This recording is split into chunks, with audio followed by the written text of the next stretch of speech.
India, a land of vibrant colors, rich history, and delicious food. It's also a land of staggering inequality. Hold on to your hats, folks, because here's a statistic that'll make your jaw drop. The richest 1% of Indians own more than 40% of the country's total wealth. Let that sink in for a moment. Think about it. While billionaires are shooting rockets into space and buying islands shaped like their own heads, millions of Indians are struggling to put food on the table. This isn't just a gap, it's a chasm of epic proportions. And it's a chasm that's widening every day. This isn't about begrudging anyone's success, it's about recognizing that something is fundamentally broken when such extreme disparities exist. It's about asking ourselves, at what cost does this level of inequality come? And what can we do to create a fairer, more just society for all Indians? Now you might be thinking, billionaires? Sure, they exist everywhere. What's so special about India's? Well, dear viewer, India's billionaires are a breed apart. They're masters of discretion, operating in the shadows, their wealth often hidden behind layers of shell companies and offshore accounts. These aren't your flashy, Lamborghini-driving, diamond-encrusted toothbrush-using billionaires. No, these are the quiet giants, the ones who believe true wealth whispers, not shouts. They're the ones building sprawling business empires while flying under the radar, their names rarely appearing in Forbes billionaire rankings. But don't let their low profile fool you. These secret billionaires wield immense power and influence. They shape industries, sway governments, and impact the lives of millions, often without anyone realizing it.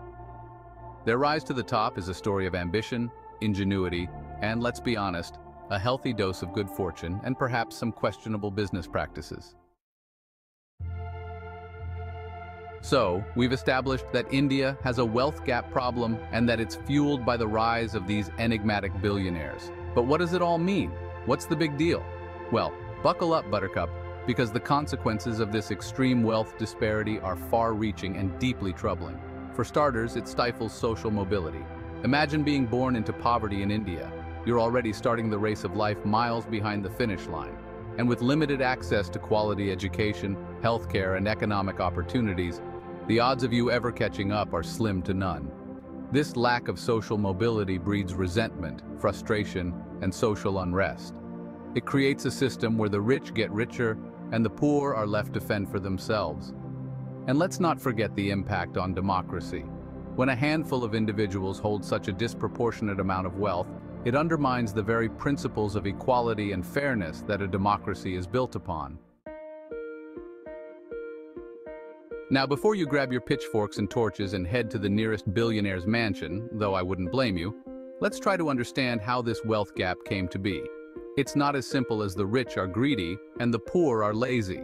While those stereotypes might make for convenient scapegoats, the reality is far more nuanced.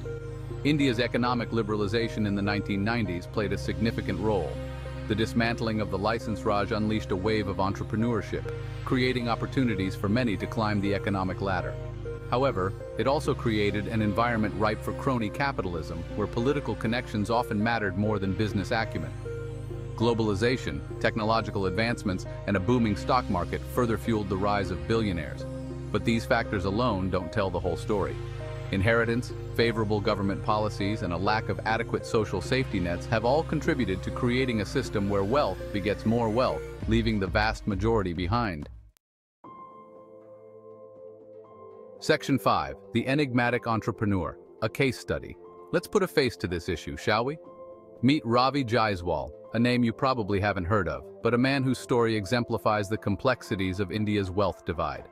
Jaiswal, the son of a humble schoolteacher, started his career selling tea on the streets of Mumbai. Through sheer grit, determination, and a dash of luck, he built a small tea stall into a multi-million-dollar beverage empire. His story is often touted as a shining example of the Indian dream in action. But scratch beneath the surface and you'll find a more complicated narrative. Jaiswal's meteoric rise was aided by a series of shrewd business deals, some of which involved exploiting legal loopholes and leveraging political connections. While he employs thousands and contributes to the economy, his story also highlights how the system can be rigged in favor of those who know how to play the game. Section 6. The Inheritance Advantage. Now, let's talk about inheritance, baby. Because nothing screams meritocracy like inheriting a massive fortune you had absolutely nothing to do with creating. In India, like in many parts of the world, a significant portion of wealth is passed down through generations, giving those born into affluent families a considerable head start. Imagine this. You're born into a family that already owns half of Mumbai's real estate. You're practically handed the keys to the city on a silver platter. Meanwhile, someone born into poverty is struggling to afford even a basic education. It's like competing in a marathon where some runners get a head start in a Ferrari. This inheritance advantage perpetuates a cycle of inequality.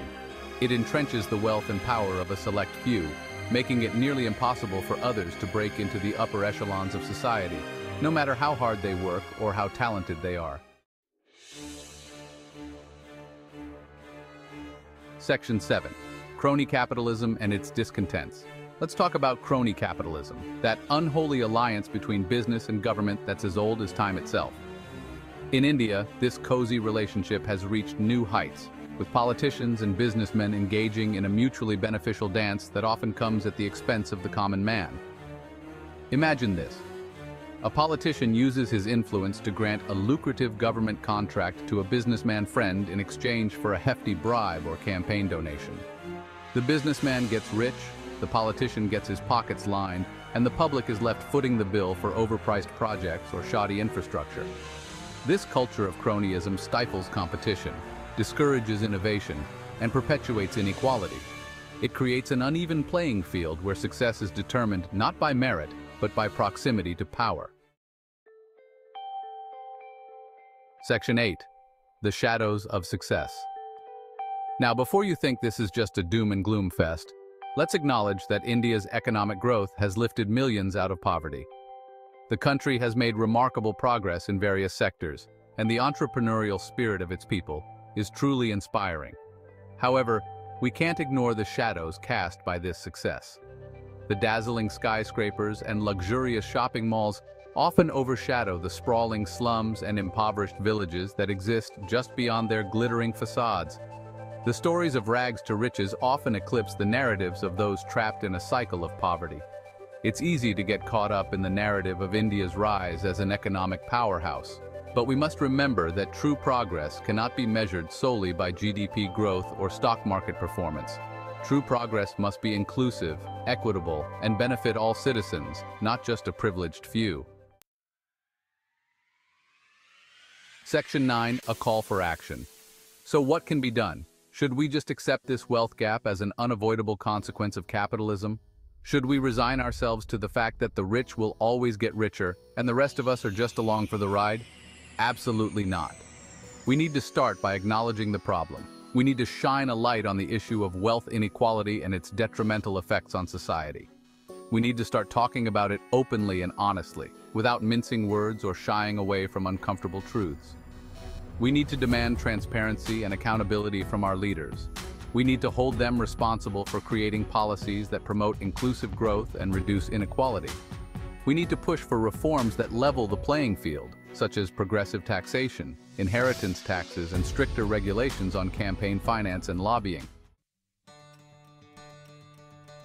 Section 10. Bridging the gap towards a more equitable future. Bridging India's wealth gap won't be easy. It'll require a multifaceted approach that addresses the root causes of inequality. It'll require a fundamental shift in mindset, from a culture that glorifies individual wealth accumulation to one that values collective well-being. We need to invest in education, healthcare, and social safety nets. We need to create opportunities for all citizens, regardless of their background or socioeconomic status. We need to empower the marginalized and give them a voice in the decisions that affect their lives. This isn't just about charity or handouts, it's about creating a just and equitable society where everyone has the opportunity to reach their full potential. It's about building an India that works for everyone, not just the privileged few. Section 11. Join the conversation. So there you have it, folks. India's secret billionaires, the hidden wealth divide, and the urgent need for change. This isn't just an Indian problem, it's a global issue that demands our attention. What are your thoughts on this? Share your comments below and let's keep the conversation going. Because the first step towards change is acknowledging that there's a problem. And the next step is doing something about it.